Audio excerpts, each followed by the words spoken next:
एक सुनसान अस्पताल की कहानी जहां मरीजों की आत्माएं अभी भी भटकती हैं। कई साल पहले एक छोटे से गांव में एक बड़ा और विशाल अस्पताल था। यह अस्पताल अपने उत्कृष्ट इलाज और देखभाल के लिए प्रसिद्ध था। लेकिन एक दिन एक रहस्यमयी बीमारी ने उस गांव को अपने चपेट में ले लिया। इस बीमारी का कोई इलाज नहीं था और धीरे धीरे अस्पताल के अधिकांश मरीज उस बीमारी के कारण मर गए। गांव के लोगों ने उस अस्पताल को शापित मान लिया और वहां से पलायन कर गए। अस्पताल खाली पड़ा रह गया और समय के साथ उसकी हालत खराब होती चली गई। कहा जाता है कि उस अस्पताल में मरीजों की आत्माएं अभी भी भटकती हैं और रात के समय उनकी चीखें सुनाई देती हैं। एक बार एक साहसी युवक ने उस अस्पताल की सच्चाई जानने का निर्णय लिया। वो रात के समय उस अस्पताल में गया। जैसे ही वो अस्पताल के अंदर पहुंचा, उसे अजीबोगरीब आवाजें सुनाई दी। वह आवाजें दुख और पीड़ा से भरी हुई थीं।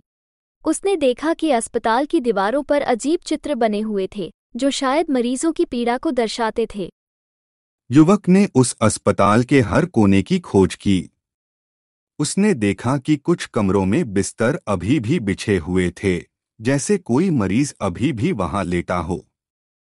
वहां के माहौल में एक अजीब सी ठंडक थी और युवक को लगा कि वहां किसी की उपस्थिति है। अचानक उसे एक धुंधली आकृति दिखाई दी। वो आकृति एक बूढ़ी औरत की थी, जो उसे इशारे से अपने पास बुला रही थी। युवक ने साहस जुटाकर उस आकृति का अनुसरण किया।